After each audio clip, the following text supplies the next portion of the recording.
As we finish up these last verses of this song or prayer that Mary has when she encounters Elizabeth there, I think it's really all starting to come together. A few weeks ago, we talked about being hungry for God and how we need Him to sustain us. And then last week, Jason talked about remembering. And this week, our word is going to be promise. These last few verses all seem to have a word that really stands out. And God's promises are something I want to talk about today. You see, we see this book, the Bible.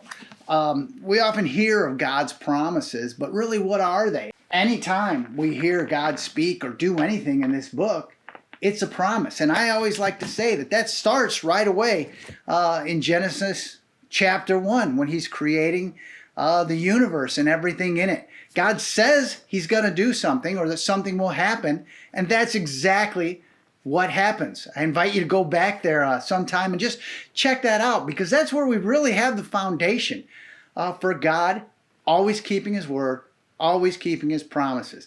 And in this verse 55 here, it talks about promises that God has made to Abraham, ancestors, and his children forever.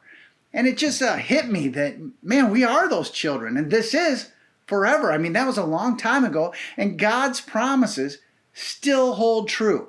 And getting back to the Bible, if you think about it, the majority of this book is God giving us a promise that He is going to solve the problem that we have with sin and being in His presence. And He's going to take care of that by sending a Savior, which He did. But often it's very hard for me and others in our daily lives to remember that. Like Jason talked about, remembering. Remembering is so difficult for us, isn't it? And that's why I think this is all coming together perfectly here, because in verse 56 it says that Mary stayed with Elizabeth for about 3 months before she went home.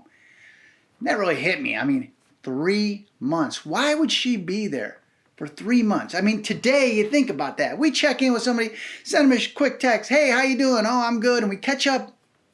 Man, we might spend a minute or two. This was some serious quality time that Mary and Elizabeth spent with each other. I mean, think about what happens in 3 months, especially with two pregnant women, right? You have your good days, you have your emotional days, your bad days. I mean, it's all over the map. These women shared life together for a period of time. And I think that's what we need to concentrate on, is sharing life with one another to remember God's promises.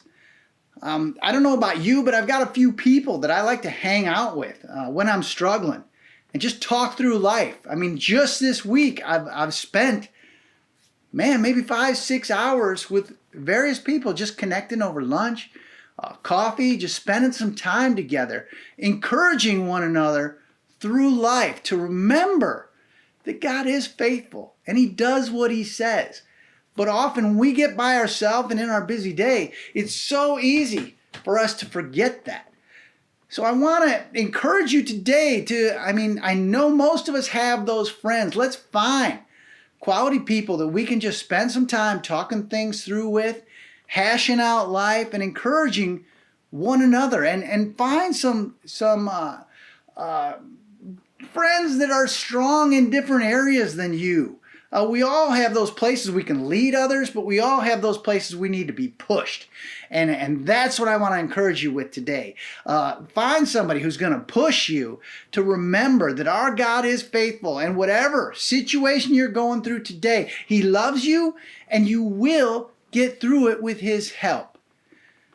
This weekend, we're already at the Indy 500, believe it or not. A huge weekend for the IndyCar community, a big weekend for IndyCar Ministry. We just ask you to be with us in prayer this weekend. We want to have a safe race and an enjoyable Memorial Day weekend as we remember those who gave the ultimate sacrifice for our country.